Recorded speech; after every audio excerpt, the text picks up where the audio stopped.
Here I am sitting in an office trailer located on a construction site north of Calhoun, Georgia, wondering what to do with my marriage. You may be wondering why I'm here and not with my family who were vacationing in Melbourne Beach, Florida for winter break. Let me bring you up to speed. My name is Jimmy Foreman, son of James Everett Foreman. I have been married to the extremely beautiful Rebecca for 7 years. We have 2 children, a 6-year-old son, James, and a 4-year-old daughter named Elizabeth. I have an older brother named Max, who, by the way, is a lawyer and an apple in my mother's eye. Looking at the two of us, no one would suspect that we were brothers. At 6'4", he is a full 6 inches taller than me. Max, who is 4 years older than me, is also quite athletic and muscular and has a full head of slightly wavy dark hair, in contrast to my shorter light brown hair. Even our eyes are different. It's easy to think that we have different fathers. Growing up, Max was an all-American athlete. It seemed like he could do no wrong, especially in my mother's eyes. I also played baseball and football in high school, and my success as a pitcher attracted the attention of professional and college scouts. But my height did not allow me to continue my career. I think that's what happens. My mother praised Max constantly, often at my expense. It was one of those things that I had to go through as a child. Perhaps to compensate for this, Dad spent more time with me than with Max while we were growing up. Of course, he was proud of both sons, but it was I who received the lion's share of his attention and wisdom. In the end, I think it all worked out, especially since I ended up working with him, and together we made money by the bucketful. After Emery Fortson, project manager at the Calhoun construction site, left the trailer, I opened my briefcase and took out a notepad and pen. I also set up my laptop and connected to the construction site's Wi-Fi. I've always preferred to write things down on paper, and this situation was no exception. I've compiled a list of what I've observed since I arrived from Atlanta on Wednesday. It was mostly body language at this point, but as they say, where there is smoke, there is fire. The whole thing was capped by my 6-year-old son's statement that Max was at the resort at least a day earlier than he arrived with my parents. "Uncle Max, this is what you had at the club on Friday night," James exclaimed when Max ordered the black shrimp combo platter. You could say it was like the dropped microphone scene. All conversation stopped and all adult eyes turned to me. At that moment, I wanted to say something like, "Houston, we have a problem." My mother broke the silence by asking, "Jimmy, what will you order?" I didn't answer. I gritted my teeth and continued looking at the menu. The mood of the evening was clearly ruined. We ordered, but ate mostly in silence. I knew the adults were sneaking glances at me as I slowly simmered inside. It was extremely inconvenient, to say the least. I wanted to talk to Rebecca on the way back to the hotel, but I couldn't, not in front of the kids. We drove back in silence. The tension in the car was so strong that you could cut it with a knife. When we got to our room, Rebecca suggested I have my usual gin and tonic on the balcony to relax, as I often did. After the 4th drink, I went to bed, seeing that Rebecca seemed to be sleeping. What I saw this morning after I got up was the last straw. I woke up alone, a little annoyed that Rebecca didn't even bother to wake me, and then went downstairs to get something to eat. That's when I saw them all by the pool. Elizabeth sat on Max's lap, while he and Rebecca were deep in conversation about something. I couldn't help but notice the way she was looking at him. It was the look that lovers usually get, and that's how she once looked at me. I couldn't take it anymore and left. At first, I thought about going to the pool, but I changed my mind. I wasn't going to play second fiddle anymore, so I left and went home. After sitting in my big, lonely house, I decided to go somewhere where I could think and sort out my thoughts without family interference. And that's how I ended up here on a construction site north of Calhoun. Emery was kind enough to let me stay here so I could get things done without interruption. Of course, that didn't stop everyone from calling and texting, trying to find out where I was. Even Max called, but I rejected his call. I thought about deleting their voicemails, but decided to leave them for now. After taking my notes, I reread them, thinking about the situation. And then it dawned on me. Julie, Max's second wife. They had been separated since April and appeared headed for divorce. I met her several times and we always got along well. I picked up my phone and opened my contact list. I hope she won't mind my late call. To my surprise, she answered on the second ring. Jimmy, she said, I was wondering when you would call. Were you expecting my call? I asked. Yes, she said. When my private investigator told me you left the hotel, I had a feeling you would call. Your private detective? I asked. You hired a private investigator to follow me? I actually hired a private investigator to follow Max, she said. I knew he was going to meet Rebecca this weekend, so I kept an eye on him. How did you know this? I asked. After Max and I split up, I went to work for my friend, Angela Hawkins. She's a family law attorney, Julie said. We have been trying to obtain evidence against Max for some time now, and I believe we will get them this weekend. Is that why you haven't divorced yet? I asked. That's part of the reason, she said.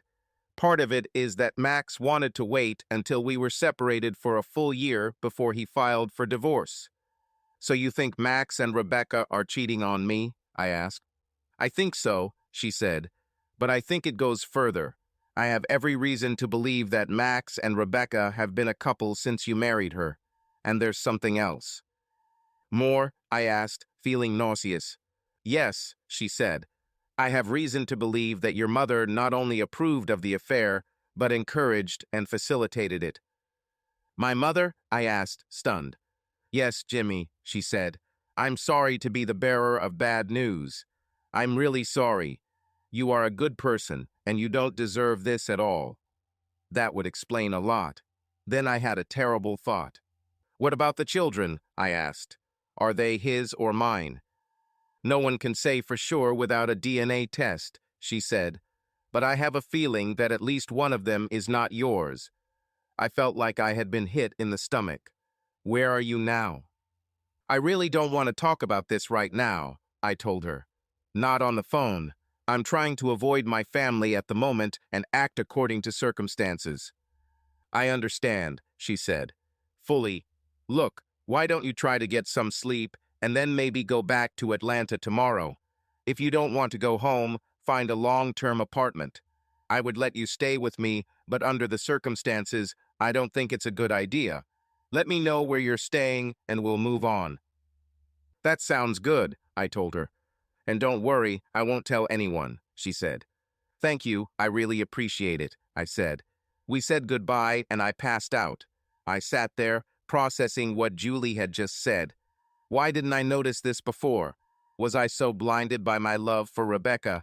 Suddenly my phone vibrated and I saw a message from her.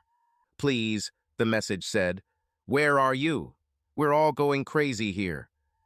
Far, I wrote back. Far? Why? She asked.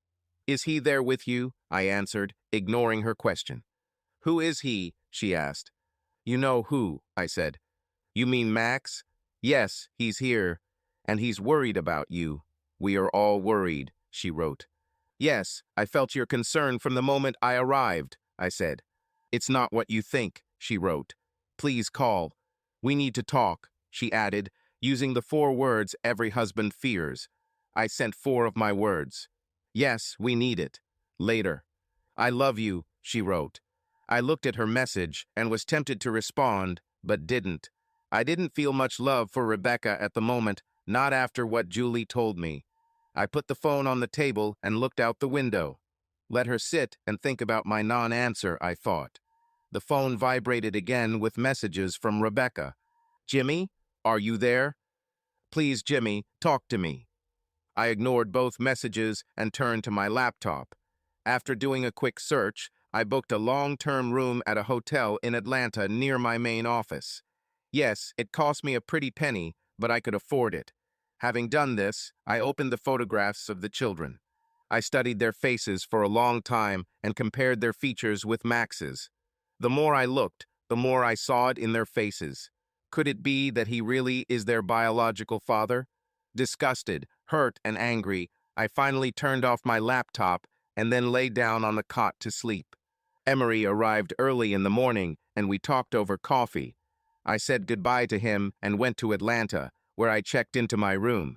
It was well equipped, and the bed looked much more comfortable than the cot I slept on the night before. After I unpacked, showered, got dressed, and called Julie to let her know where I was, I noticed that Rebecca and my parents were calling and texting me several times throughout the night. "Glad you called," she said. "I received the video from my private investigator this morning. Looks like you really stirred up a hornet's nest. Anyway, Angela said she'll meet you here and we can discuss what we have." "Sounds good," I said. Julie gave me her address and I went to see her and her lawyer. When I arrived at her condominium, she let me in and introduced me to Angela Hawkins, a rather pretty brunette with long hair and brown eyes. "Nice to meet you, Mr. Foreman," Angela said. "Please call me Jimmy," I said. "My father is Mr. Foreman." She laughed. Julie brought us coffee, which I gladly accepted. Julie said she received an interesting video this morning. "About?" I asked. "Yes," said Julie. "It's more talk than action, but it explains a lot. And we have confessions that will help us both. That is, if you are going to get a divorce." "Well, let's see what you've got," I said. Julie opened her laptop and turned on the video. "This video was taken this morning," Julie said. "The private investigator decided I needed to see it, so he sent it straight to me." She started playing, and I saw Mom, Dad, Rebecca, and Max sitting on chairs at the table. Elizabeth sat on Max's lap, and James sat next to Rebecca, eating breakfast. "So, did you finally hear from Jimmy last night?" Mom asked. "Yes, I heard," said Rebecca. "Any idea where he is?" Dad asked. "No, none. He just said he left," Rebecca said. "Do you think he knows about you, the kids, and Max?" Mom asked, frowning. "He seems very suspicious," Rebecca said. "I don't know how much he actually knows." Max snorted at this. "He doesn't know anything," Max said. "He just got mad because you were spending time with me instead of him." "Well, to be honest, Max, you two were pretty nice to each other yesterday, right in front of him. He would have to be stupid, blind and stupid not to notice this," said Dad. "And it didn't help that James said he saw Max at the club on Friday," Mom said. "So what should we do?" asked Rebecca.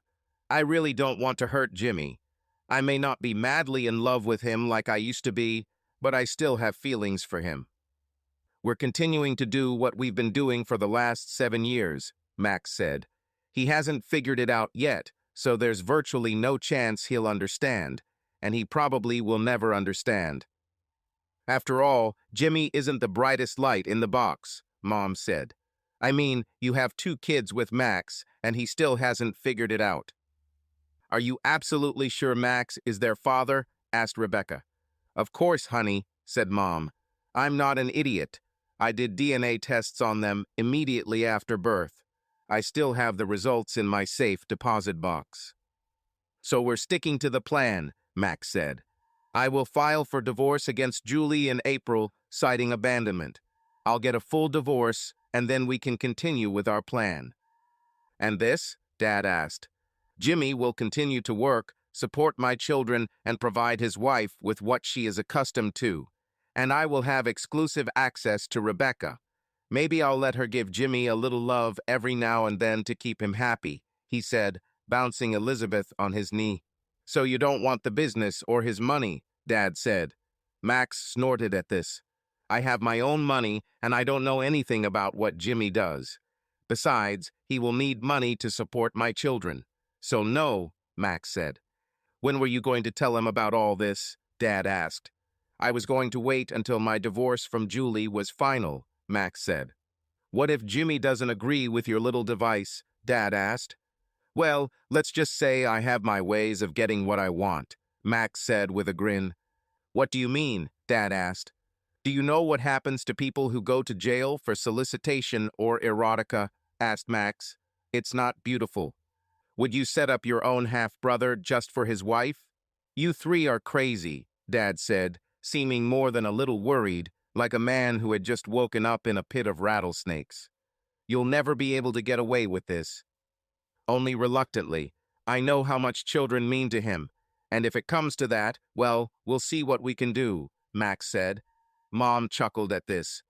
Look, why don't you two spend some quality time with the kids while Rebecca and I go upstairs for relaxation? He set Elizabeth down and stood up. Rebecca joined him, and they left. What happened, James? Mom asked after the cheaters left. I agreed to accept and raise Max as my own, Dad said quietly. I never agreed to any of this. How could you do this to your own flesh and blood? Do you really hate Jimmy that much? I don't hate Jimmy, Mom said. I gave birth to him. I let him live. I took care of him, changed his dirty diapers. Yes, after threatening to abort him, Dad said. Hey, it was my choice, Mom said. It also has to do with genetics. Look at Max and look at Jimmy. Max is smart, strong, and successful. He is big, strong, and beautiful, like his biological father. What about Jimmy? He's a clone. Of you, she said angrily, looking at her dad. Well, I'm not going to sit here and let you three ruin it like that, Dad said. And what are you going to do, little man? Mom asked contemptuously. Will you divorce me? Ha! I will make Max destroy you in an instant, and you know he can do it. Are you really ready to set your son on me? Seriously, after I adopted him, raised him, sent him to college, Dad asked. You're an even bigger and uglier bitch than I thought, Mary. I should have left you a long time ago. Yeah, well, you didn't, Mom said. So now you and little Jimmy just have to swallow it. You have come to accept what I did all those years ago. Jimmy can do the same. Besides, your heart isn't as strong anymore. You can have a heart attack or stroke at any time. This is a threat? Asked Dad with a straight face. No, just a friendly warning, Mom said. Julie paused the video and looked at me. Once again, I felt like I had been punched in the stomach. Did I really know these people? Julie put her hand on my shoulder for comfort. Sorry, Jimmy, she said. I didn't know it was that bad. I nodded in thanks and looked at Angela. I want a divorce, I said. Angela nodded in understanding. And I want it as soon as possible. What can you do for me? I'll start right away, she said. I'm guessing you want the lion's share of the assets, so I'll go from there. I will need you to provide me with your financial information. The faster the better. In the meantime, don't do anything stupid. From what I've seen, they are conspiring to commit fraud. And adultery is still a petty crime in this state. At least there's enough to file a complaint with the state bar. What about the children? If what they say is true, the children are not mine, I said. We'll ask the judge to order a DNA test, Angela said. If Max is the biological father as they claim, we will look into it. Okay, I said. Do you think your private investigator can install cameras and microphones in my house? It's a holiday weekend, so if he has someone available, it will cost more, Angela said. This is fine. I'll pay whatever it takes, I said. She took out the phone and called. After a couple of minutes, she ended the call and told me that someone would come, but I would have to pay a premium for the service. It's normal, I said. I still need to stop by the house and collect what you need and bring it to your office in the morning. Will this work? Yes, that will do, Angela said. And I'll pay for your private investigator, I told Julie. I really appreciate it, Julie said. I saved for months to pay for it. It wasn't easy, believe me. I can imagine, I told her. We discussed strategy and funding some more. Because Julie helped solve this case, I agreed to reimburse her. Considering what was at stake, I felt I owed her at least that much. I offered to help pay for her divorce, but she refused, saying she was going to make Max pay for it. We ended our meeting, and I went home. When I arrived, I saw a pickup truck in front of the house and decided that it was an investigator. I let him inside and grabbed the folders containing our financial documents, then packed more of my clothes and personal items and loaded them into the car. I also took my computer and downloaded everything I could. The investigator showed me how to access the system that saved the video to a secure server in the cloud. He finished the job by the time I was ready, so I paid him and gave him a $100 bill for his labor. After all, it was a holiday weekend. He smiled, putting the bill in his pocket, and we shook hands. On the way out, I took off my wedding ring and placed it on the kitchen table. Meanwhile, Rebecca and the others continued to call and text me, and I continued to ignore their attempts to talk to me.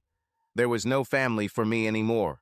When I got back to the hotel, I quickly had lunch and went to my room. My phone rang while I was sorting through financial documents, and I saw that it was my father. I decided to answer his call. "Hello," I said in a monotone voice. "Jimmy, it's you," I heard my father's voice. "Yes. What do you need?" I answered. "Where are you? The whole family is worried about you," he said. I snorted at that. "Family, huh?" I asked. I didn't know I had one. "It's not fair, Jimmy," he said. "I've always been on your side." It was true.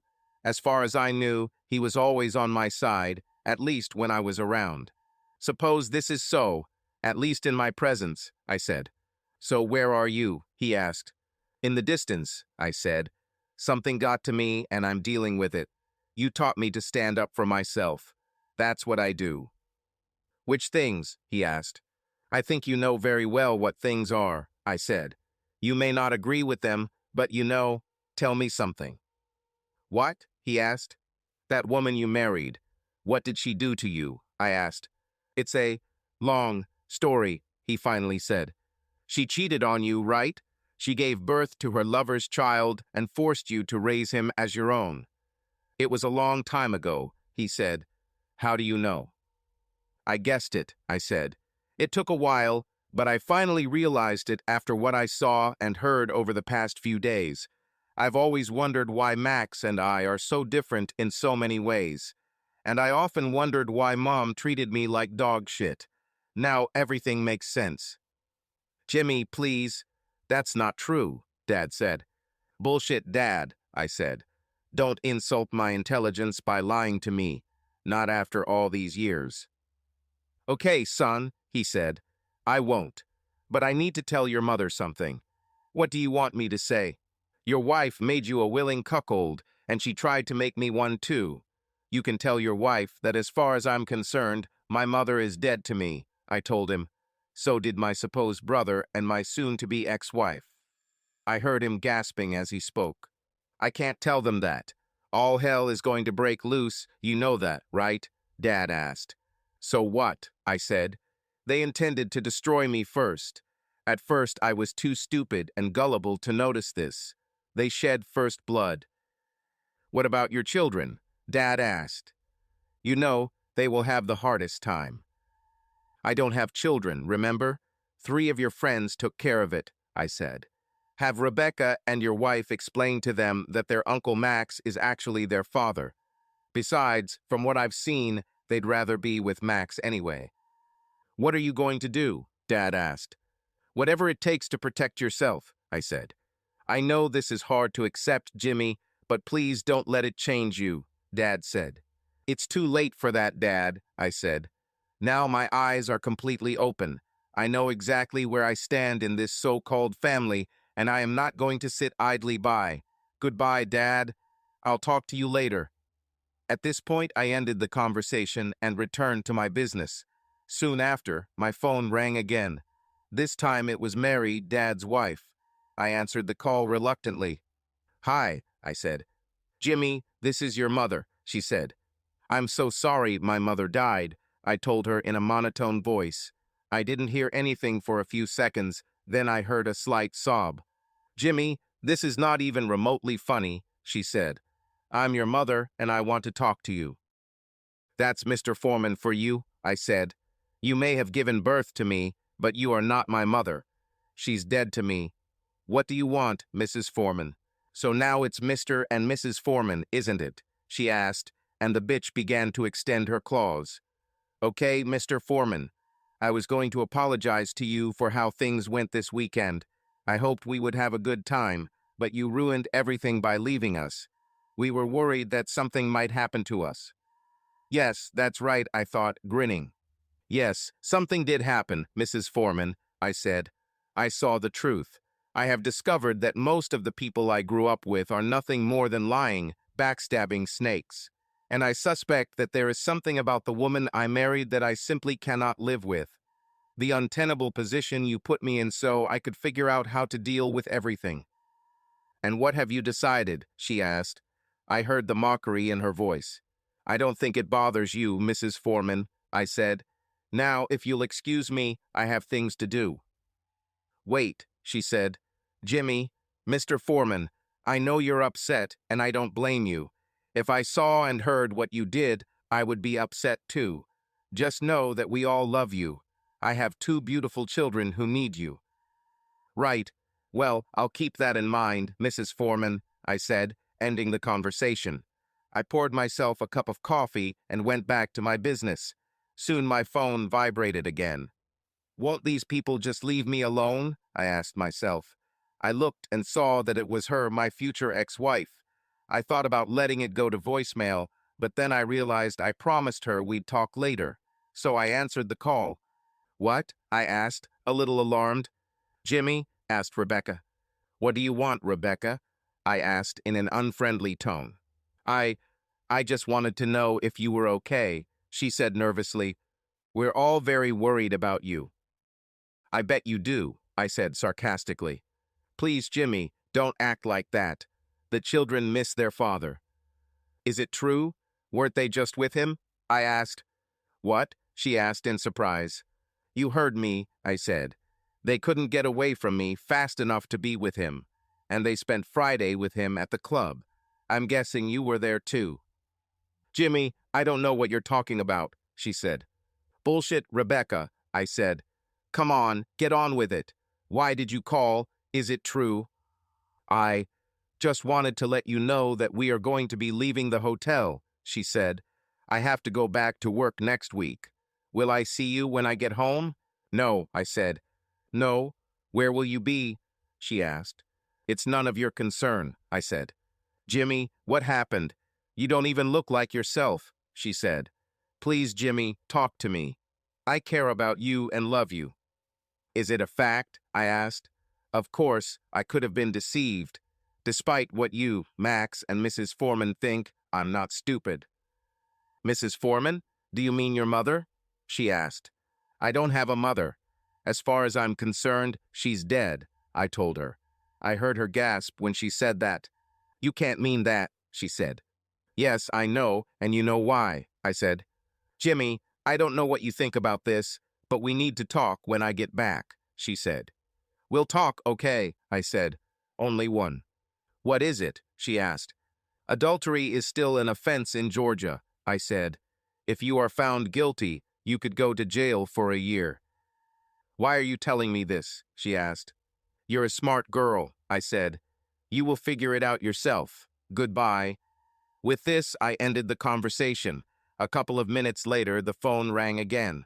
I looked and saw that it was Max. I declined his previous call, but decided to answer this one, thinking it would be interesting to hear his response to what I said to Rebecca.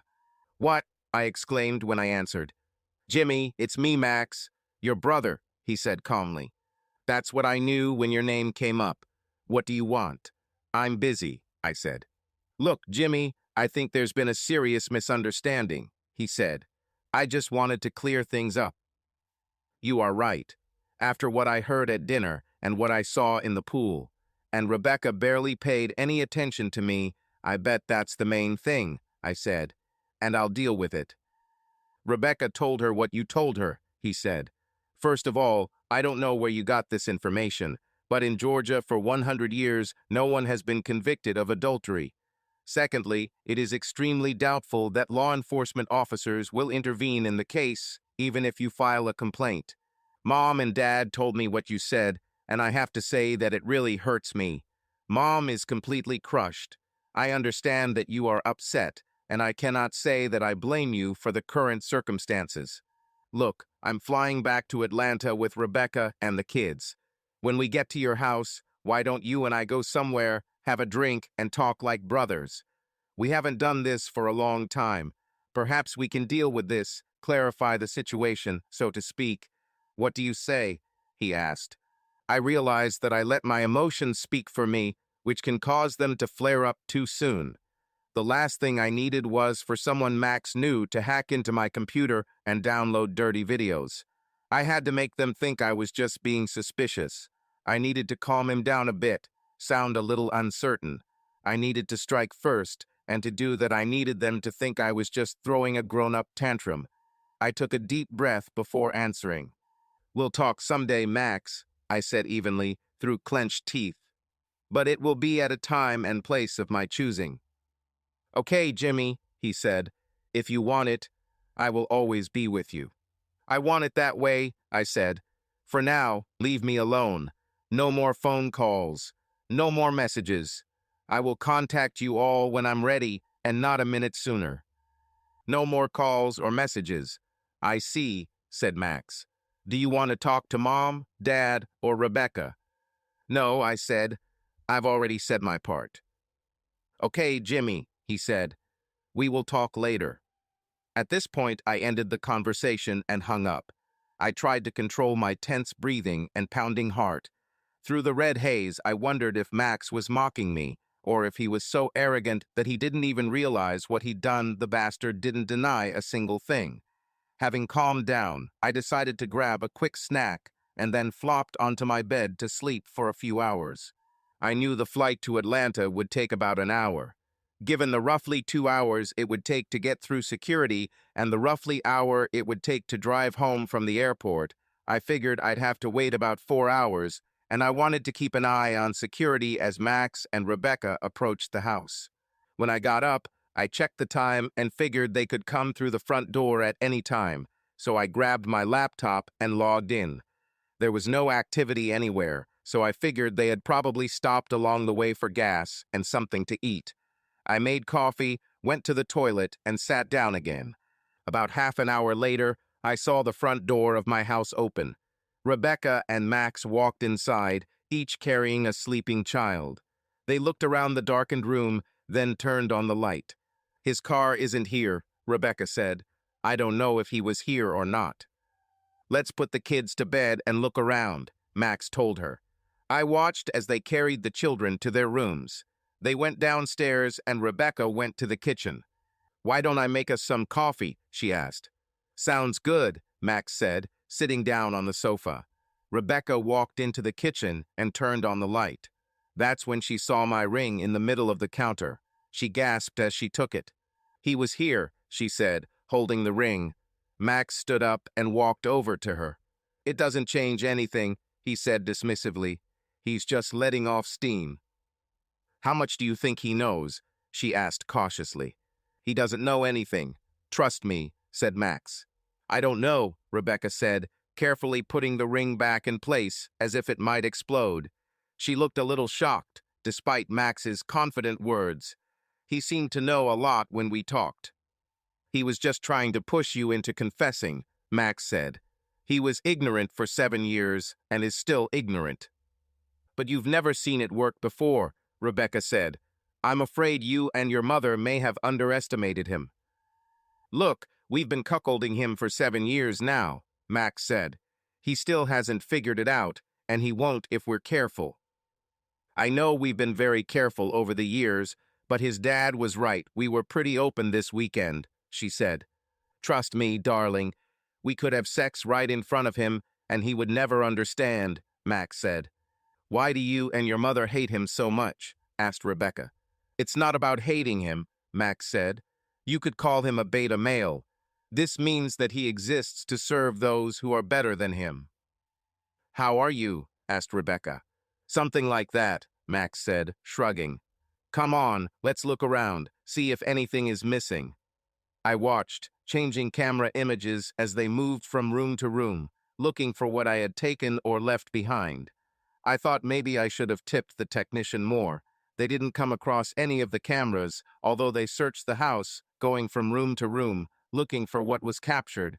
They met again in the living room. "Fine?" asked Max. "His computer is gone, and some files are missing from his desk," Rebecca said. Most of his clothes and toiletries were also missing. "What files?" Max asked, showing the first flash of concern, although it was mild. Rebecca shrugged. "It stuns me. Jimmy does all the paperwork. It's probably work-related, she said. Was there a note? Asked Max. Did he destroy anything? No and no, he didn't destroy anything, she told him. Do you think we should call the police? No, they won't do anything unless he leaves for a couple of days or so. And chances are they won't do anything anyway, Max said. Listen, it's late. Why don't we go upstairs, go to bed, and start the morning all over again? You just want to sleep in Jimmy's bed, Rebecca said with a smile. Of course, especially if his wife is involved, Max said. This isn't the first time we've done this in his bed with the kids in the hallway. I think you're right, she said flirtatiously. It's been several hours since this monster was inside me. They laughed as they walked up the stairs holding hands. I switched cameras until I got to the one in the master bedroom. I watched as they undressed and climbed under the covers as if they had done this 1,000,000 times. I noticed that Rebecca had taken off her rings and thrown them into her nightstand drawer. They hugged and kissed deeply. I saw them having sex while throwing dirt at me. I squeezed my eyes shut and groaned as tears rolled down my cheeks. It's one thing to be told that your spouse is cheating on you, but it's another thing to see it. The only saving grace is that I wasn't there to see it in person. I wouldn't be able to handle it. Part of me wanted to kill them both slowly for what they did. I knew that if I had been there when it happened, I would probably be in jail or in the hospital right now. At least I wasn't heading to a mental hospital. I knew more than they thought, and I planned to take revenge. I vowed to make them both pay for it. Then I thought about children. What should I do with them? I didn't want custody in any way. They were Max's offspring and his responsibility. Yes, I had loved them from the moment they were born, but now they were a constant reminder of my family's betrayal, and I honestly didn't believe I could ever look at them the same way again. I went downstairs and sat at the bar, drinking a gin and tonic. I drank another one and decided to go to bed. I had experienced enough drama in 24 hours and was mentally and physically exhausted. The next morning I got up, did my morning chores, took a shower, and had breakfast. I checked the surveillance footage at my home and saw that the two traitors had already left for work after getting the children dressed and taken to kindergarten. I noticed one thing. Both children asked their mother where I was, and James asked her another question. Mom, why were you and Uncle Max in Daddy's bed? He asked. Oh, honey, your Uncle Max was tired after a long drive yesterday, so he stayed the night, Rebecca said. But why didn't he stay in the guest bedroom? Asked James. We discussed some things, Rebecca told him. Are you and Dad getting a divorce? James asked with childish despondency, tearing my heart. Rebecca looked at him, shocked. Of course not, honey, she said. I copied the video onto a flash drive, called the office, and said I would be late and left. My first visit was to Angela. When I arrived, her secretary showed me inside her office. I saw Julie next to Angela's desk and nodded my head. Good morning, Jimmy, she said. How are you today? I'm holding on. I would like to say that I am already indifferent, but I am not. The blows keep coming, I said. I have a video and a breakdown of my finances, I told Angela, handing her the flash drive and printed spreadsheet. If you need anything else, let me know. Thank you, she said. That's enough, she added, looking over the chart and the completed form. I'll watch this video and call you if anything comes up. Thank you, I said before leaving. I went to the office and instructed my assistant Sheila to block any personal calls. Everything is fine, she asked. Not really, but I can do it, I told her. I tried to focus on my work, but it wasn't easy. At about 2:30 p.m., Angela called me. What's up, Jimmy? She asked. It's hard, but I can handle it, I said. Thank you for asking. Please, she said. Can you come to my office around 4:30 today? Of course, I said. What's happened? I'll explain when you arrive, she said. Julie met me when I arrived at Angela's. I couldn't help but notice her pleased grin. What's happening? I asked. You'll see soon, Jimmy, she said. We walked into Angela's office and Julie closed the door. Thank you for coming so quickly, Angela said. No problem, I said. What do you have for me? First, I spoke briefly with the district attorney, Angela said. He is very interested in pursuing possible conspiracy and fraud cases against Max, Rebecca, and your mother. He said he would see if the video was enough to establish probable cause. The prosecutor can use the video because they were in a public place and did not try to hide, so he believes he can argue that they should not have had any expectation of privacy. This is acceptable, and I think he sees Max as a potential future political rival. Your mother has a rather complicated history of political ambitions, judges, prosecutors, attorney generals, some gubernatorial and senatorial runs. Angela shrugged. If we kill two birds with one stone and get him on our side, I'll take it. That's good, I said. What else? The video taken at your home last night is sufficient evidence to file for divorce on grounds of adultery. So I'm preparing the documents now, she said. I also asked the court to order Rebecca to conduct a paternity test on the children. For what? I asked. They have already accepted that Max is the biological father, and my mother has already said that she has the results of the DNA tests. Have you personally seen these test results? Asked Angela. No, I didn't, I said. Exactly, said Angela. These tests were carried out 4 to 6 years ago. Since then, science has advanced significantly. Therefore, I intend to request those test results to compare them with ours. Why go through all this? I asked. Look at this, Angela said, turning the laptop so I could see the screen. Yeah, I've seen that before, I said, looking at the picture of Rebecca and Max. No, look here, Angela said, pointing to something on the side of the video screenshot. I looked and saw the door she pointed to, but there was something else there that I hadn't noticed before, a small, shadowy figure. I looked at Angela, puzzled. I turned to a video specialist who I keep under contract, Angela said. He improved the image. Look.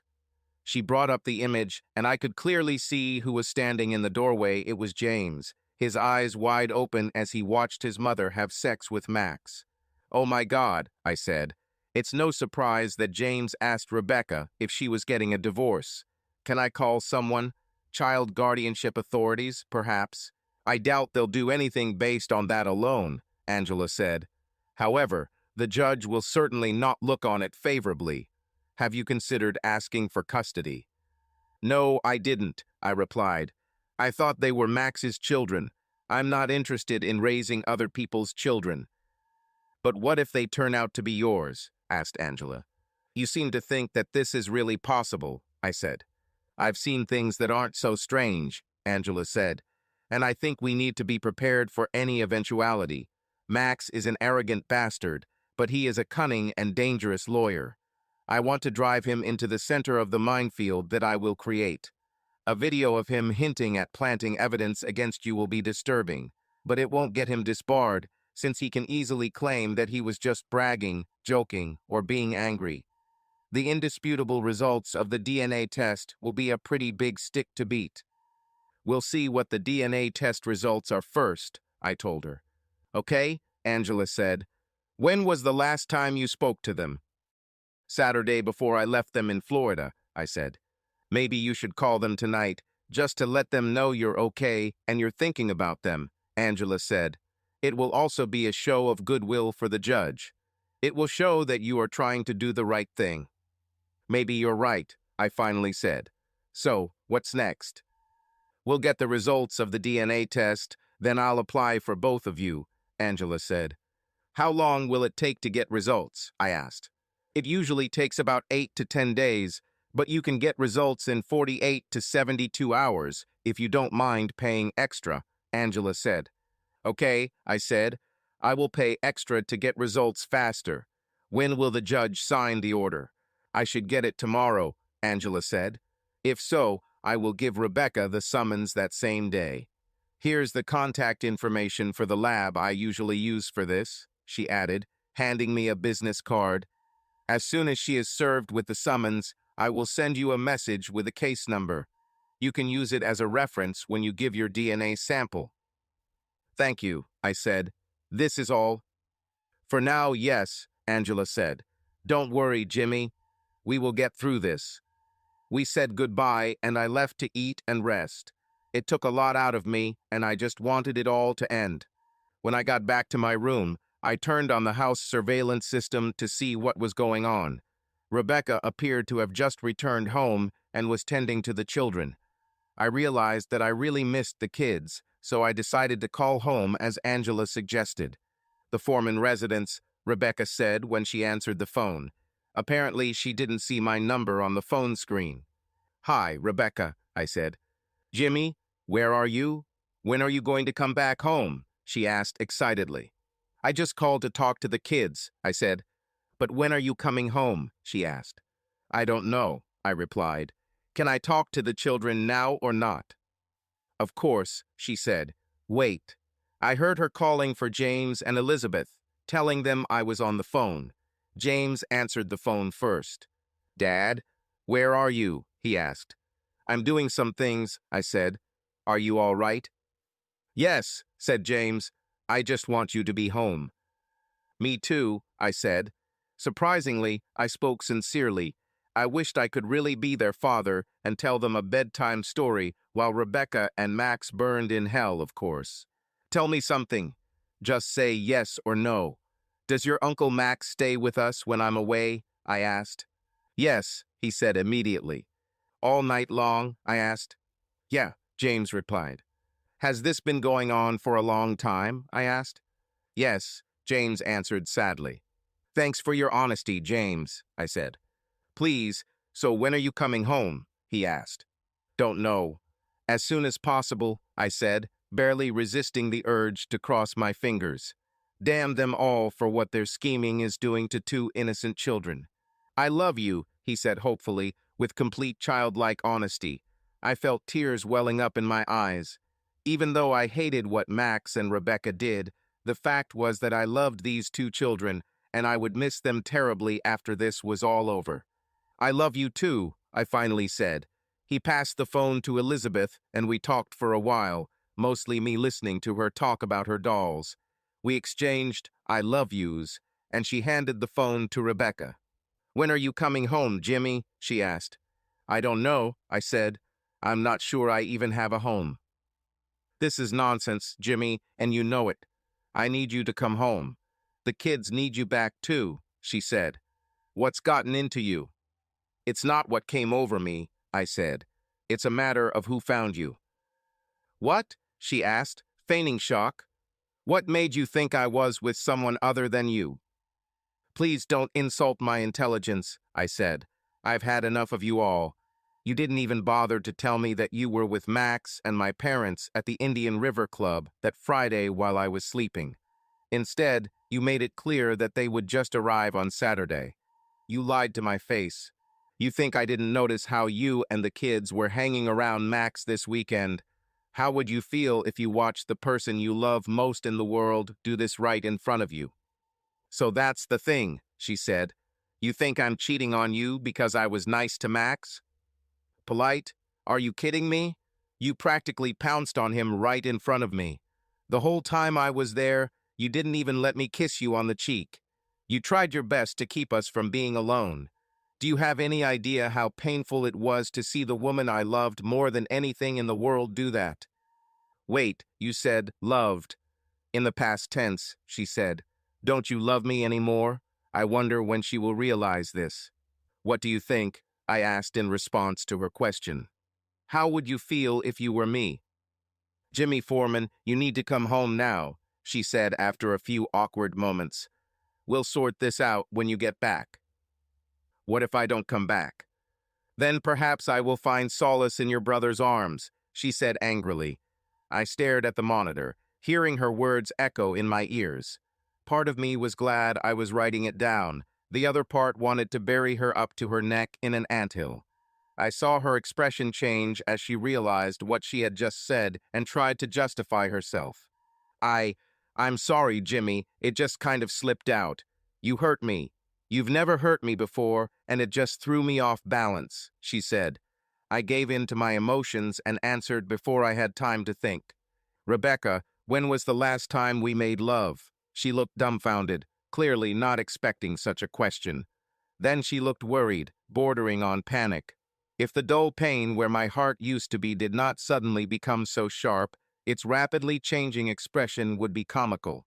Jimmy, where did this come from? We made love, really, last week, don't you remember? I saw her desperately looking at the calendar. The witch couldn't even remember the last pathetic sex she gave me to make me happy. I needed to end this call quickly before my raw emotions overrode my common sense, and I blurted out something about the evidence I had. Really, Jimmy, you need to come home and be my husband. I just... Do what you need to do, I said. Just know this. I'm no longer your slave, and I won't be your cuckold. If you sleep with him, we're done. If I find out that you slept with him any time after our wedding, we're done. I will divorce you, and I will do it as painfully as possible. You understand me? I looked at the laptop display and saw her sitting with the phone in her hands. She no longer seemed so beautiful to me. I saw her wipe a tear from her face before speaking. Whether it was the echo of human shame for deceiving a person whose only crime was that he loved her, or she actually had tiny feelings for me, or her perfect life began to crumble, I did not know and sternly told myself that I did not care. Do you really mean that? She asked quietly. Yes, I said, I have. Okay, Jimmy, I get it, she said. Please come back to me. Do what you need to do, but just come back. I love you. Don't worry. You'll hear from me soon, I said. Goodbye, Rebecca. I ended the call and wondered if she noticed that I didn't say I loved her. I watched a surveillance video to gauge her reaction. In a strangely detached state, I wondered if she realized that she had never denied any of my accusations. Not once did she say that I was delusional and that she never slept with Max or anything like that. Not that it matters, but I was wondering if she might have a psychological disorder like split personality disorder, and the two personalities never talk to each other. I shook myself. In the long run, it really didn't matter. She had one body, and she gave it to Max freely and unconditionally.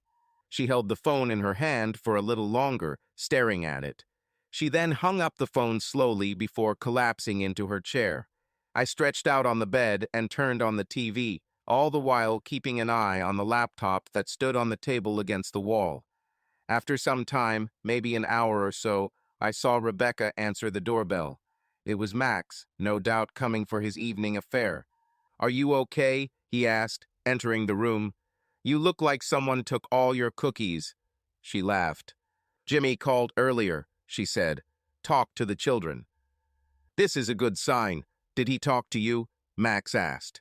Yes, she said. He threatened me with a painful divorce if he found out I was cheating on him. Said Max. So he doesn't know about us yet. This is good. But based on his conversation, he seems to know what's going on, she said. If he had known, he would have mentioned it. I think he's just trying to provoke you into doing something compromising, Max said.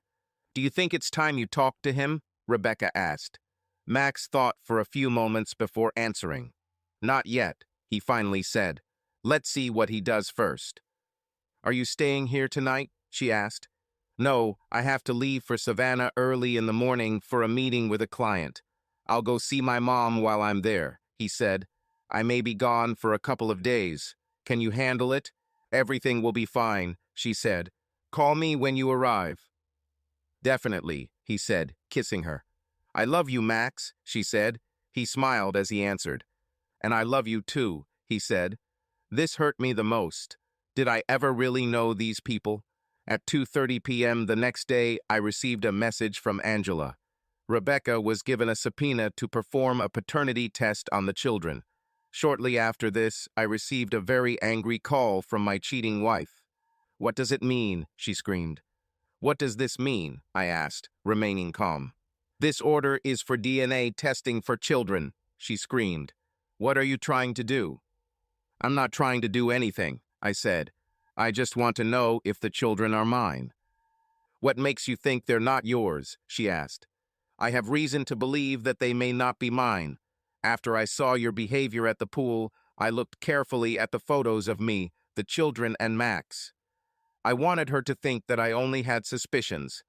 I think I have good reason to believe that they may not be mine. I want to know the truth, one way or another. For my peace of mind, I said. Your name is on their birth certificates, and I assure you that they are both yours, she said angrily. My name may be on their birth certificates, but honestly, honey, your assurances don't mean much to me lately, I said. Now, if you'll excuse me, I have a lot of work to do. With these words, I ended the call. She called back immediately, but I rejected the call. I left work a little early and went to the testing center to give a sample of my DNA. From there, I had a snack and returned to the hotel. When I arrived, I turned on the security video from the house to see what was happening. I checked all the cameras, but didn't see Rebecca or the kids. I had just turned on the TV when my phone rang. It was my mother. I thought about leaving the call to voicemail, but decided to answer. Hello, I said. Jimmy, this is your mother, she said. What do you mean by making Rebecca do a DNA test on the kids? What are you trying to do?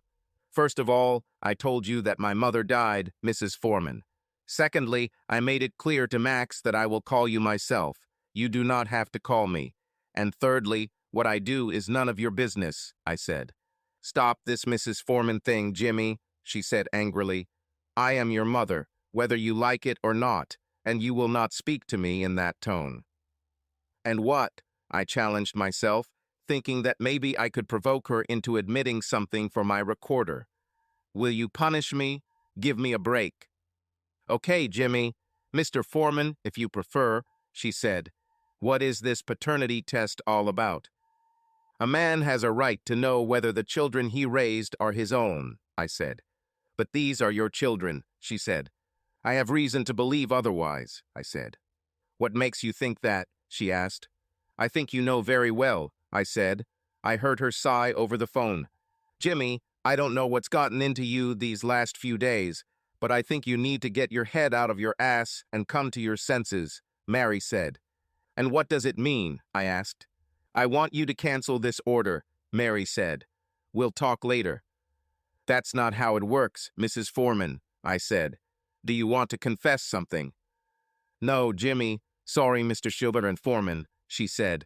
It's just, you've upset a lot of people with your behavior lately. Well, if my suspicions are true, there will be a lot more upset before this is all over, I said. Now, if you don't mind, I really have a lot to do. Goodbye. With these words, I ended the call. She called back immediately, but I rejected the call. I sat down in a chair and raised my feet.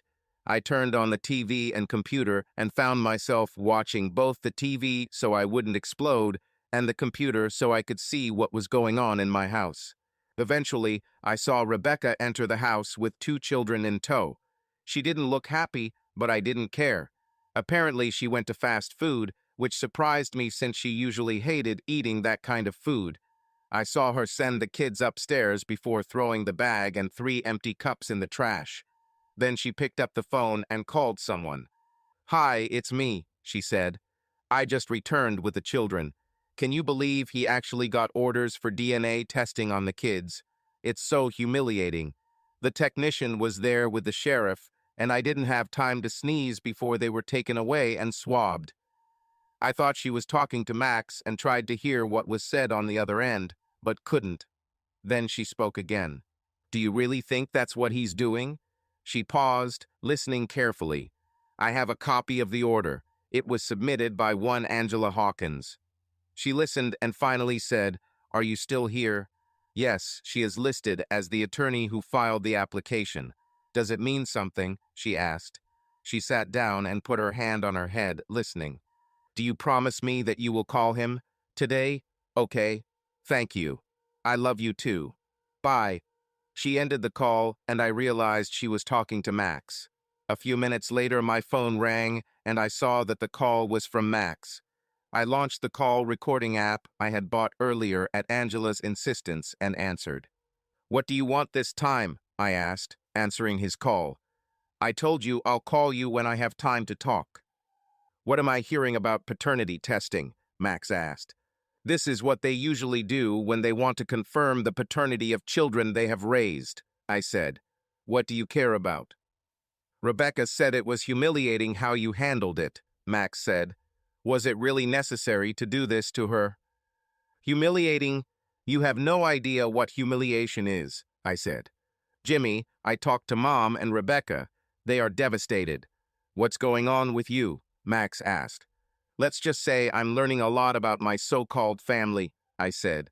I could almost hear the gears turning in Max's head as he thought. Listen, I'm in Savannah right now, Max said. I'll be here for another day or two, then I'll be back. When I return, we will need to talk to clarify the situation, so to speak. Max took a deep breath, like an adult trying to be reasonable with a capricious child. I can't believe you'd spend money on a lawyer like Angela Hawkins to torture the people who love you. But I guess it's your money, spend it however you want, Max added, as if correcting a misbehaving child who had stuck his hand in the cookie jar. This is true? I asked. Yes, said Max. You know, when I get back, I'll call you and we'll arrange something. Just you and me. Fine. We'll see, I said. We ended the conversation and I stopped recording. I couldn't help but wonder what Max was up to. I slept restlessly that night and could barely function the next day at work. I was quite surprised when my father came to my office that afternoon. Dad, what brings you here? I asked when he entered. I just wanted to visit, he said with a smile. Can't a man visit his son these days? Of course, I said. Would you like something to drink? Coffee, please, he said. Decaf, if there is one. The doctor says I shouldn't drink caffeine because of my heart. I think this can be arranged, I said, texting my assistant. A few minutes later, she brought out 2 cups of coffee, one of which was labeled decaf. Not bad, he said, taking a careful sip. So why did you come from the coast? Is your wife with you? I finished gloomily. No, she's not with me, said the father. Actually, she thinks I'm here to talk some sense into you, he added, using air quotes. But I'm here to clear things up. Completely, he said. He then lowered his eyes as he continued. I also came to ask for your forgiveness and warn you. I take it she didn't come with you, I asked. No, he said. I made it clear to her that you probably wouldn't want to talk around her. I nodded my head. You're right, I said. So I was right. She cheated on you, didn't she? Yes, he said. It was a long time ago, even before our wedding. She didn't even try to hide it from me. She said that before the wedding she can do what she wants and with whom she wants. Has it always been like this? Yes, practically, he said. After the wedding, we did this, had marital relations only when she wanted, which didn't happen very often, and she carefully protected herself so as not to spoil her body with low-quality offspring. But then she got pregnant. I found out about this literally while she was on her way to the abortion clinic. You were my child. I knew it. I was aware of most of her rare affairs, which should have been hidden from others, but they poked my nose into them. You could only be mine. I begged her not to have an abortion. She told me straight out that I had no say in the matter. Whether I was her legal husband or not, it was her body. So I made a deal with this witch. Max will get whatever he wants or whatever she wants for him. No objections on my part. Just sign the checks and show up where you need to. I was responsible for your upbringing. She could focus on her Max, and I was just trying to keep you away from them. If I had nothing else, then I had you. True, her entire family could barely tolerate both of us.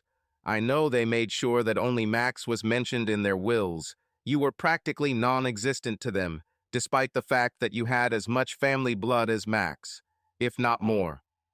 You saved my life by being her scapegoat and checkbook my whole life? I asked, struggling with the mental image. Something like that, he said quietly. So why did you stay with her? I asked. He looked confused, but determined. She was from a prominent family, with means, he said. During the rise, I had connections and money with the promise of more, so her family put a lot of pressure on me. Her lover was unavailable at the time, and publicity would have been scandalous. She wanted his high-quality offspring, and they needed her to be married before the pregnancy became noticeable. He wiped his eyes before tears could fall. I had never seen my father like this before, and I felt bad for him. Yes, I loved the woman I thought she was, and thought there was a slight chance the child was mine. It turned out that this was not the case, the father said. I did everything to make things work, did everything I could for my family. I promised to raise the child as my own, regardless of his real origin. Then you showed up. That explains a lot, I said. All these years I endured her caustic comments and leftist compliments. I wondered how Max and I could be brothers, considering how different we are. So, how long has he had my wife? Almost from the very beginning, he admitted sadly. And you knew about it all this time? No, not all the time. I didn't know for sure until Elizabeth was born, he said. Your mother did a DNA test on the girl. When I asked her about this, she said that she wanted to make sure that Elizabeth really was Max's daughter. Said she did the same thing after James was born. And you've known about it for the last 4 years, but never told me? I asked, shocked. I had no choice, he said. I'm really sorry, son. Did they threaten you? I asked. He lowered his eyes, nodding his head. I saw the confusion on his face. Yes, he said quietly. Mary, Max, her family, his biological father, all the same characters. Soon after this, I learned about my heart problems. I think the stress of it all was too much for me. Sorry, son. Can you ever forgive me? Yes, I think I can, I said. I don't understand, really. You and your wife always seemed so happy. Yes, Mary can be a very good actress in public, her father said bitterly. Behind closed doors, it's completely different. But you have some experience with this. You said you wanted to warn me about something, I said. I overheard Mary and Max talking last night, the father said. Max is getting ready to put pressure on you the same way his biological family put pressure on me. Why? I asked. As far as I understand, Max can benefit financially from his biological father, provided he can provide an heir. The men in his family seem to have problems in this regard, the father said. Interesting. Who is his biological father? I asked. Jackson Blumenthal, the father said. You mean state Supreme Court judge? I asked, shocked. The same one, said the father.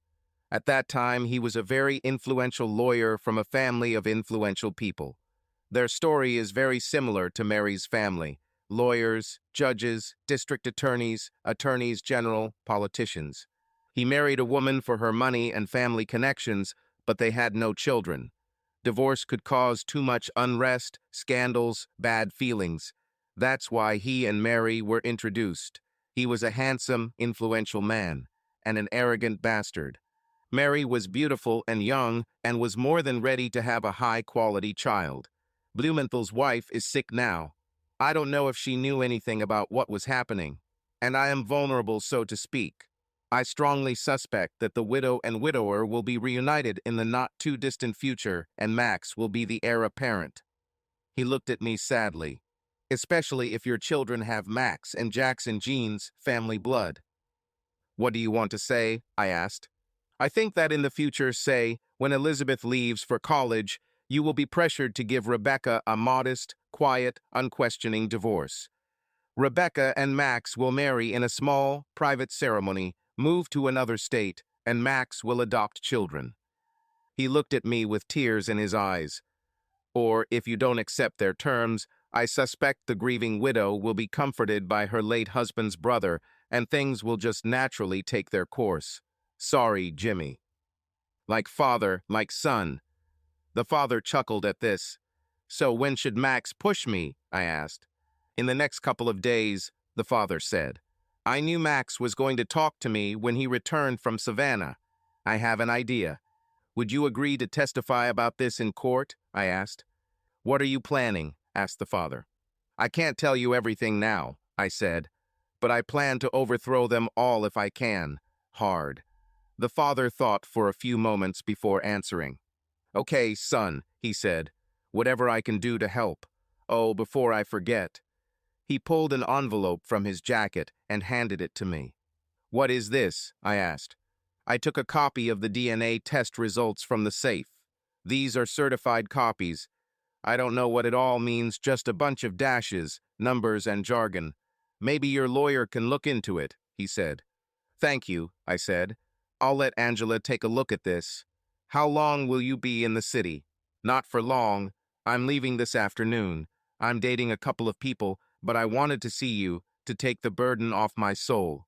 Is everything okay between us? He asked.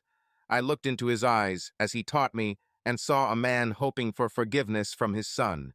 He was always there for me, even risking his own well-being, so it was obvious to me. We're okay, Dad, I said. We stood up and hugged. Thank you, he said, his voice full of emotion. I love you, son, he said, and a tear rolled down his cheek. It's been many years since I heard him say that. When I looked at him, I had a strange feeling, but I didn't say anything. I love you too, Dad, I said. About an hour after he left, my phone rang. It was Max. I decided to answer. Hello, I said. Jimmy, this is Max, he said. Yes, I know. Your name appeared. What do you want? Tomorrow afternoon, I will be in the city. Maybe we can meet for dinner, he said. Okay, I said. How about Luigi's at 6:30 p.m.? Luigi's is an Italian restaurant that I liked. It was a little pricey, but the food and service were worth it. Luigi, huh? Okay, meet me there at 6:30 p.m. See you later, he said. Yes, I said, ending the call.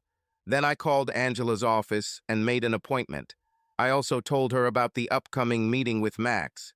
When I arrived, I gave her the envelope my father had given me, and she introduced me to Detective Sam Gibbons. Jimmy, Detective Gibbons contacted me after my conversation with the DA. I told him about your meeting with Max, and he has an idea that he wants to discuss with you, Angela said. What's an idea? I asked. I would like to know if you would agree to wear a bug during your meeting with Max, the detective said. I suppose so, I said. Why? We've been interested in some of your brother's activities for a long time, Sam said. He's not my brother, I said. At best, he's my half-brother. Brother, half-brother, whatever, Sam said. The fact is we want to find a reason to arrest him. And you want me to be bait? So, I asked. Something like that, Sam said. As far as I understand, he doesn't think very highly of you. This means that he will probably be a little overconfident and say something unnecessary. If this happens, we will be there to arrest him. What exactly are the actions we are talking about? I asked. Extortion, blackmail, something like that, Sam said. Fraud and collusion, I asked. That too. Will you help us? He asked. I looked at Julia and Angela, thinking about it. Then I remembered my father and the ruins of my family and made a decision. Count me in, detective, I said. He smiled and nodded. Thank you, Mr. Foreman, he said. He handed me the pen. When you meet him, just press it and put it in your pocket like a regular pen. She will transmit everything said to my receiver. I'll be with a few uniformed officers. If he does what I think he will, we will arrest him.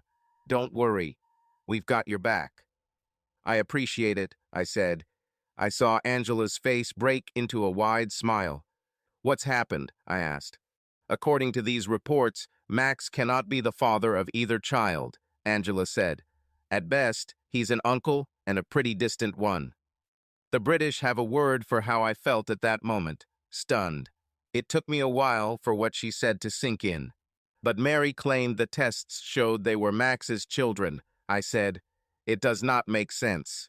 Yes, and how? Said Angela. She was lying. Clean water. But for what? I have a guess about this, I said. I conveyed what my father told me. Julia and Angela looked shocked when I finished. Sam wasn't surprised. Oh God, Julia said. What kind of people are these? Greedy, manipulative people who will do anything to get their way, I said, and then it dawned on me. You know, it just occurred to me that Max was married before he met you and didn't have children, neither with you nor with your first wife. It was a bone of contention between us, Julia said. We both wanted children, but it never happened. Interesting, I said. Max may not be able to conceive children. It's entirely possible, Angela said. So, are you ready for tomorrow night? Yes, I said. It's time to end this farce. We talked a little more and then said goodbye. I had dinner at the hotel and went to my room. After I cleaned myself up, I turned on my laptop and connected to my home surveillance system. There wasn't much to see, just Rebecca looking after the kids. As before, I turned on the TV and alternated between watching the laptop and the TV. My phone rang around 9:30 p.m. I looked and saw that it was Mary, my former mother. I wondered what she wanted and answered the call. "Hello," I said. "Jimmy, this is your ma. Mrs. Foreman," she said. Her voice trembled with emotion, and I realized that she was crying. "What do you want this time?" I asked. "Jimmy, your father is dead," she cried. "They say he lost control of the car in Macon, and he ended up in the Ocmulgee River." I felt like I had been punched in the stomach again. I lost not only my wife, who was taken from me by the scumbag who pretended to be my brother, but also my father, the man who put everything on the line for me. "When did it happen?" I asked. "Probably a couple of hours ago," she said. "I just found out from the state police. Sorry, Jimmy. I know how close you were to him." "Thank you," I said, stunned by the news. "Jimmy, Mr. Foreman," she said hesitantly, "I know you think badly of me right now, but I want you to know that I truly loved your father." Yeah, I thought. She loved him to death, no less. "Did you tell Rebecca?" I asked. "I was going to call her next, Jimmy," she said. "I'm really sorry. For all." "Yes," I said. "Thank you for calling. Goodbye."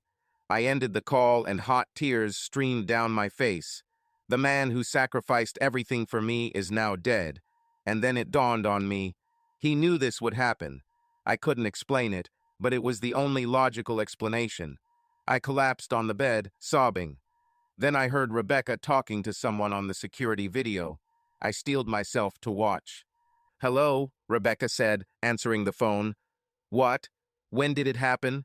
Are you sure? Oh my God. Did you tell Jimmy? How did he take it? I wonder if I should call him." She fell silent for a while, and I saw her face express. What exactly? Shock? Astonishment? Fear? Guilt? Or was it a combination of all of the above? "Okay, I'll take care of the kids. Will Max arrive tomorrow? Okay, sounds good. Goodbye," she said, ending the call. She looked upset, but not too upset. It seemed like she was expecting something like this, but not so soon. I saw her dial another number and half expected my phone to ring. But this did not happen, and I soon realized why. "Hi," she said. "It's me. I just found out. I'm really sorry." I watched her listen to what Max was saying. Her expression changed to one of shock and horror. "Did you have anything to do with this? Oh my God, we're completely screwed. Are you still seeing Jimmy tomorrow? Fine. Are you sure they can't figure us out? I hope you're right. Okay, dear, see you tomorrow. Love you." She ended the call and sat down on the sofa. Then I saw her pick up the phone and dial another number. My phone rang a few seconds later, and I saw her name on the display. "Hello," I said. "Jimmy, it's me, Rebecca," she said, her voice shaking with emotion. "What do you want?" I asked. "I'm getting a little tired of saying this. I just found out about your father," she said. "I'm sorry." I was silent, trying to collect my thoughts. "You've already heard about your father, right?" "Yes, his widow called me," I said. "Can't you put your hatred aside for just a minute? She's your mother, and she just lost her husband," Rebecca said. "I think she'll get over it quickly," I said. "Did you tell the children?" "Not yet," she said. "I'm not sure how they'll take it or if they'll even understand it. It's a shame you're not here to help." "I'm sure it's a shame," I said in a neutral tone. "Jimmy." "No, Rebecca. I have seen and learned too much. Thank you for calling. We'll talk later," I said. I heard her calling my name as I ended the call, but I was too depressed to continue talking to her or anyone else at that point. I went to the bar and drowned my pain in a gin and tonic, then went back to my room and went to bed. The next day, I was unexpectedly visited at work by Sam and another man who I assumed was a detective. My guess turned out to be correct. "Mr. Foreman, this is Detective Simmons." "Homicide," Sam said. I introduced myself, shaking the other detective's hand. "Murders?" I asked. "Yes," he said. I invited them to sit down. "Firstly, please accept my condolences for the loss of your father." "Thank you, Detective," I said. "But I believe you have more to add." "Yes, Mr. Foreman, there is," he said. "I received a rather cryptic message this morning. In fact, it was delivered to me personally. I knew Detective Gibbons was working with you and asked him to come in for a quick chat." "Do you suspect something is wrong?" I asked. "I wouldn't rule it out," Simmons said. "What can you say about the relationship between your brother, Max Foreman, and your father?" "Well, for starters, Max is not my brother," I said. "I recently found out that he is my half-brother. His father, according to the Pope, is none other than Jackson Blumenthal." "State Supreme Court Justice?" Simmons asked. "Yes," I said. "Interesting," he said. "What else can you tell me?" I gave him a short version of what my father had told me and told him what I had learned. He listened carefully, taking notes. When I finished, he looked at Sam. I could almost see the silent communication between them. It was clear that there was more to this matter than I knew. Finally, he looked at me. "And you're meeting Max at Luigi's tonight, right?" Simmons asked. "That's right," I said. "At 6:30. "Maybe I'll see you there, Mr. Foreman," he said. "Can you tell me what was in that mysterious message you received?" I asked. "I'm afraid I can't discuss this with you right now," he said.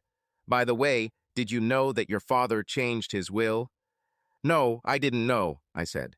"He made it official yesterday.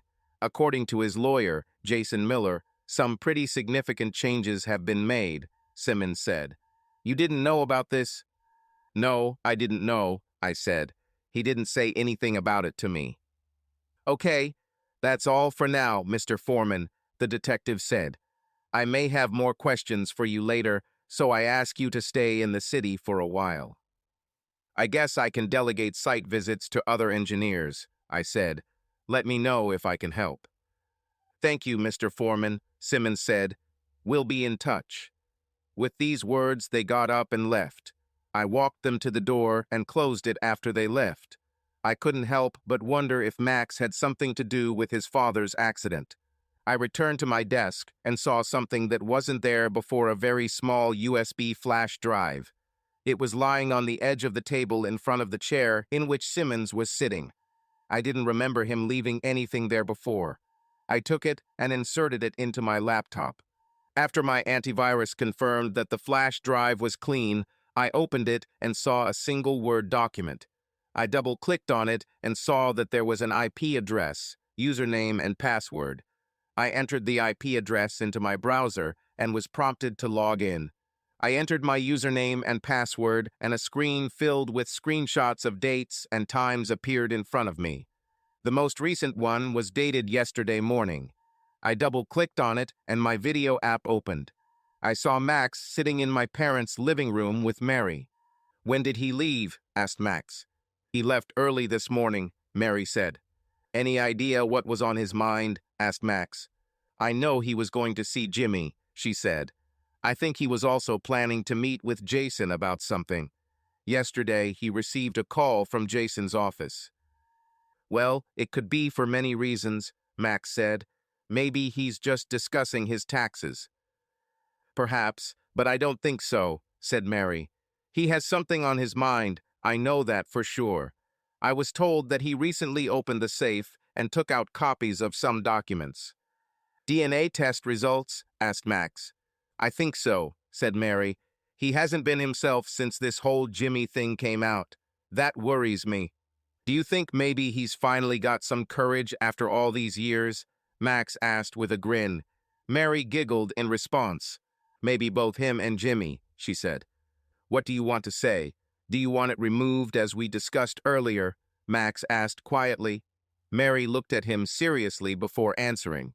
"Yes," she said quietly. Max looked at her silently for a moment, then nodded. Okay, Mom, don't worry about anything. I'll take care of everything, Max said. Are you still going to see Jimmy? She asked. Yes, said Max. Don't worry. I'll take control of it. Thank you, Max, she said. I'll be right back, she added, standing up. When she left the room, Max took out his phone and made a call. Jake, this is Foreman. Listen, I have a job for you. Yes, he. Are you still following him? Okay, listen, wait until he gets out of the car and do your thing. Make it look like an accident. Do you understand what I'm telling you? I'll be back tomorrow, then we'll take care of his child. See you. Bye, he said, ending the call when Mary returned to the room. I ended the video, shocked by what I had just heard. It seemed like Max had just ordered my father's murder on his mother's orders. Would they do the same to me? And how deeply involved was Rebecca? The ringing of my phone brought me back to reality. Foreman, I said, answering the phone. Jimmy, this is Jason Miller. How are you? Asked the man on the other end of the line. Mr. Miller, thank you for calling, I said. I've been better. How can I help? First of all, you can call me Jason, the man said. Secondly, I learned about your father and want to express my condolences. I thought highly of him. Thank you, I said. I would like to meet with you this afternoon to discuss your father's will, Jason said. Of course, I said. At what time? Say 3 p.m., Jason suggested. I'll be there, I said. We ended the call, and I wondered how much Jason knew. I found this out when we met in his office. Please sit down, Jason said as I entered his office.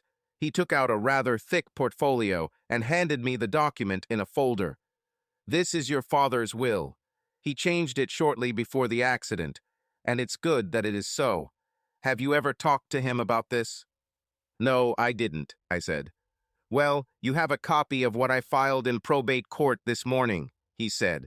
In general, everything is now yours. We'll discuss this while you're here. Wait, is that it? Did he leave anything to his wife or Max? I asked. No, Jason said. He left them out of the will completely. The house he lived in was put into a trust in your name, as was the business. His entire fortune, which is very significant, is bequeathed to you. So what now? I asked. Now we are waiting for probate court, he said. Given the size of your father's estate, it could take 8 to 12 months, and it's possible your mother or Max could challenge it. We spent the next hour going over paperwork, and he asked me to sign some forms. My arm is already cramping, I said, signing the stack of documents he had prepared for me. He laughed. Tell me something, Jason. When did my father decide to change his will? He actually asked me to start doing this just before Thanksgiving last year, Jason said. He had some concerns, quite a long time. What exactly are the concerns? I asked. He was starting to suspect Max and your mother. Sorry, Mary, Jason said. He was especially concerned about you. Did he ever share details? I asked. He was quite reserved, but I already had my suspicions. Your father and I have been friends for a long time, you know, he said. I already knew about Mary and Blumenthal from my student days. Around the middle of last year, your father became very concerned about what your half-brother was doing and Mary's role in all of this. That's when he installed a surveillance system in his home. He gave me the IP address of the cloud server where the video was sent, along with the administrator password, and told me that if anything happened to him, to pass this information on to the authorities. After learning about the accident, I logged in and saw Max and Mary talking.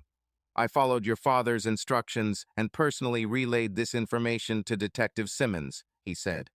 Glad you did it, I said. I spoke with Detective Simmons this morning. I'm meeting Max tonight. Be extremely careful, son, Jason said. I will, I said. We said goodbye and I left. My phone rang as I got into the car. Seeing that the call was from Angela, I answered. Hello, I said. Jimmy, this is Angela. I have good news for you, she said. Which ones exactly? I asked. I just received a report from the DNA laboratory. You are the father. Twice, she said. Congratulations. I couldn't help but smile as this was the best news I've received in days. Thank you, I said. Are you still seeing Max tonight? She asked. Yes, I'm dating, I said. I just have time to clean up and change clothes before the meeting. Okay, she said. See you then. I'll be with Detective Gibbons, and I understand there will be another detective there, so I'll be in very good company. We said goodbye, and I returned to the hotel. I arrived at Luigi's 15 minutes before Max's and was shown to a booth in the corner as I had requested when booking. I saw Sam, Detective Simmons, and Angela sitting at a table nearby. They saw me at the same time, but pretended that they didn't know me as we agreed. I pressed the button on the pen as Sam had shown me and put it in my pocket. I was studying the menu when I saw Max and two rather large men enter the restaurant. The two were seated at a table next to each other. They watched me closely, and I felt a little uneasy. Max came up to my table and offered his hand, which I ignored. He understood and sat down. Hey, Jimmy, he said with a grin. Max, I replied. Who are these thugs? I asked after a few seconds. They're just there to make sure nothing goes wrong, he said. So, have you decided yet? He asked, looking over the menu. I was looking at the scampi, I said. Excellent choice, he replied. I think I'll take the same. We ordered from the waitress and took a sip of water. So, Max, this is your meeting, I said. Come on, tell me what's on your mind. Straight to the point, right, Jimmy? Asked Max. Okay, if that's what you want. First, I want to express my condolences for the loss of your father. I know you were close. Thank you, I said. So, you were right in everything. I'm sleeping with your wife. Actually, I slept with her even before you got married. Remember that Christmas party when you said you couldn't handle it? Yes, I remember, I said. I asked you if you asked her out or talked to her. You said no, that you didn't even try because you knew she wasn't interested. Well, I'm ahead of you, buddy. And not only this. You see, Jimmy, I did talk to her, and he did ask her out on a date, and yes, we had sex like rabbits. Then she fell in love with you and got married. But we didn't stop. We met whenever we could, mostly when you and your father were at work. Rebecca loved you back then and didn't want to hurt you, so we were very careful not to leave any traces very secretive. Mom knew about it, of course, and approved. We stopped for a while when she got pregnant. When little James was born, his mother took a paternity test. Said James was definitely my son. A couple of years later, she became pregnant again with Elizabeth. The same. Have you seen the results of these tests yourself? I asked. No, there was no need, Max said. Mom said that they prove my paternity, and I saw it in the eyes of the children. They are mine, that's for sure. So you have your children, I said. Why keep cheating? Well, it's easy, said Max. The truth is that I love having Rebecca. She's much better in bed than anyone I've been with. And there is one more additional benefit. Which? I asked, gritting my teeth so as not to hit the bastard in the face. At this point, the waitress brought our food and placed the plates in front of us. That's what I love about this place, Max said. The service here is very good. Yes, I said. Agree. After the waitress left, I continued. So what is this added benefit? Cuckolding you, he said with a grin. Damn, that's half the fun. You have no idea how many times I had your wife in your bed. We often talked about inviting you to join us just so that you would watch, of course. I don't believe in sharing. No, you're just taking something that doesn't belong to you, I said. Why not find your woman? Again, it's simple, he said. You see, some people are born to lead. Like me. Others are there to serve. It's you. Which brings me to the reason for our meeting. Which one? I asked. Set the rules, he said. Your father is finished. Now it's just you against the three of us, Rebecca, Mom, and me. Your father will no longer protect you, and with his departure, I become the head. Family. So from now on, you obey me. In essence, I will become your lord and master. I will have exclusive access to Rebecca any time I want. At any. You will sleep in the guest room and provide for our children, no matter what Rebecca and I produce. You will feed them, clothe them, take care of them, pay for their education and medical expenses. In general, do everything that a father usually does. Only they will all be my children. You will do what we say without question, no matter how humiliating it may seem to you. Moreover, you will not file for divorce and will not seek female companionship outside of marriage. If you step out of line, we will take whatever action is necessary. This can mean different things. My understanding is that Rebecca was researching male chastity devices, he said, laughing. Glad you're having fun, I said. So what if I decide not to participate in this plan of yours? This is where things get really interesting, Jimmy, old man, he said. You have already seen my colleagues. As you might have guessed, they aren't very smart, but they do have a lot of muscle, very big, and they love to use their fists. That sounds like a threat, I said. Just an observation, Jimmy, Max said. There's something else they're good at. They are very good at solving small problems. How is your father? I looked at him, shocked. Hoping Detective Simmons caught his hidden confession, I decided to push him a little harder. So you ordered my father to be killed? I asked. Let's just say I just made sure things happened a certain way. I have a talent for this. He took out a USB flash drive from his pocket. It's amazing how much information this little thing can store. Do you know what happens to rapists or creators of dirty video in jail, Jimmy? Believe me, it's not pretty. I don't need to kill you, Jimmy. Although this is also an option. The fact is, I can ruin your life with the contents of this little flash drive, he said with a grin. So, let's see if I got it right, I said. You, Rebecca, and your mother intend to make me your slave. You want me to raise your children as my own to provide for them and take care of them without financial help from you. You expect me to willingly allow you to control every aspect of my life and for me to live in a loveless marriage as a willing cuckold and slave. And if I step out of line or decide I can't live the life you want, you'll either kill me or frame me for crimes I didn't commit. Did I understand correctly? Why, Jimmy, you're even smarter than Mom says, Max said. I think you get the point. And when will this start? I asked. This could start at any time, at least this evening. We can go to your house and celebrate the first night of your new existence, Max said. I don't think so, Mr. Foreman, Detective Simmons said as he, Sam, Angela, and two uniformed officers approached our table. Max looked up, stunned. The thugs began to get up, but were stopped by 4 more uniformed officers. What does it mean? Max was indignant. Stand up, Mr. Foreman, turn around and put your hands behind your head, Detective Simmons said. You are under arrest for attempted extortion, conspiracy, fraud, the murder of Mr. James Foreman, and conspiracy to commit the murder of James Foreman. I'm sure we will have other charges. Simmons turned to the officers at the table. Arrest him, he said. Wait, Angela said, stepping forward. She held the manila envelope and put it in Max's jacket pocket.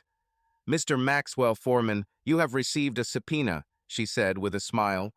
Take him away, Simmons said. And his colleagues, he added, nodding at the 2 thugs. The officers handcuffed Max and read him his license. By the way, Max, I said. He turned around, his face red. My children, both. Your mother lied to you about the tests she took, and I have DNA evidence that proves that I am their biological father. You should check your swimmers. You son of a bitch, Max growled. I will get out of prison, and when I get out, I will kill you. It sounds like a threat. I guess we can add 1 more charge to the list, Sam said. If you want him to be charged, Mr. Foreman. Absolutely, I said. Take him away, Simmons said. Officers escorted Max and his 2 thugs out of the restaurant, their hands cuffed behind their backs. Thank you, detective, I said, handing him the pen. He took it and shook my hand. No, thank you, Mr. Foreman, he said. I know this hasn't been easy for you. What will happen to him? I asked. If the dog gets his way, Mr. Foreman will end up on death row, Simmons said. He has long wanted to frame Blumenthal. By the way, you may have to take food with you. The officers will take your wife away at any moment. Good luck, Mr. Foreman. We will be in touch." We shook hands, and the detectives left. "How are you feeling, Jimmy?" Angela asked when they left. "It's like a weight has been lifted off my shoulders," I said. I saw the waitress and motioned for her to pack my takeout. "I think I better go home and take care of the kids." "That's a good idea," Angela said. "I will file a complaint against Rebecca in prison. Let me know if I can help." "Thank you for everything," I said. "I will be in touch." With these words, Angela left. I paid for 2 dinners, took the food, and left. I arrived home just as Rebecca was being led out of the house in handcuffs by 2 police officers. She didn't look very happy. "What have you done?" she cried. "I'm writing some mistakes, Rebecca," I said. "By the way, I filed for divorce. You'll be served with a summons soon. And my children, not Max's. Goodbye, Rebecca." The officers put her in a police car and drove off. I entered the house and suddenly found myself in the arms of 2 upset children. I held them until they calmed down, which took a while. "Where did they take Mom?" asked James. "She'll be gone for a while, son," I said. "Why?" asked Elizabeth. "She did something bad, honey," I said. "Very bad." I held them a little longer and talked to them, hoping they would understand that actions come with consequences. When they were calm enough, I put them to bed. I knew this was just the beginning of a long journey for the 3 of us. As promised, Angela filed for divorce from Rebecca in prison.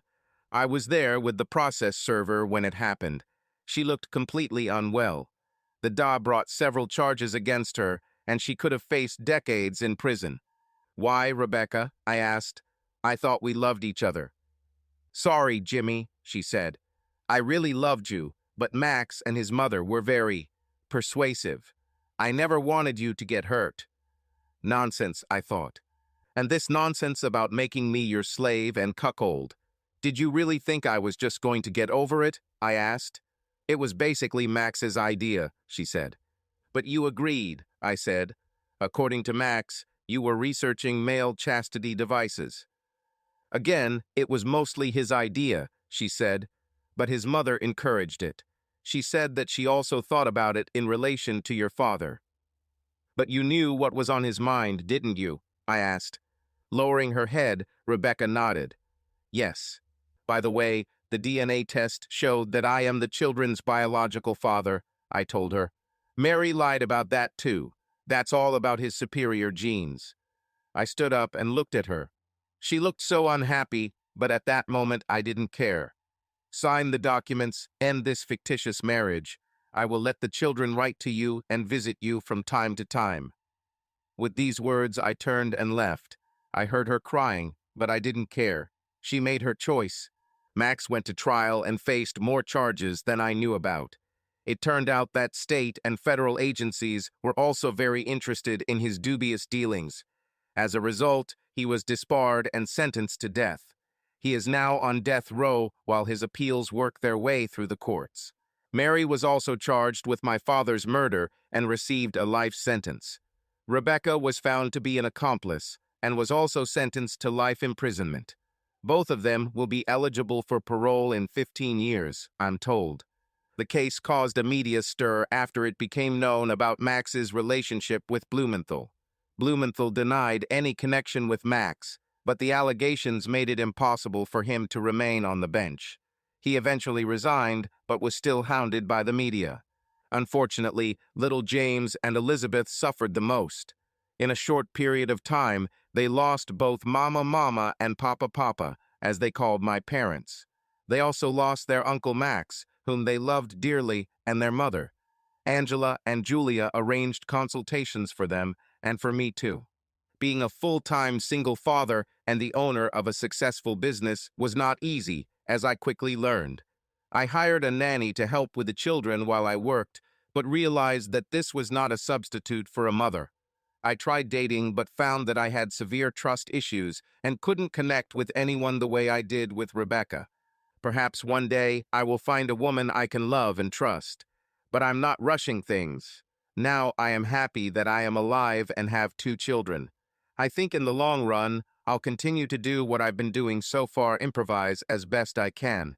Subscribe to our channel so that your love doesn't cheat on you, and go ahead and listen to the next story, because this story is nothing compared to the next one. If you're under 18, don't even think. Click to the next one. Click to the next one. Click to the next one. Click to the next one. Click to the next one.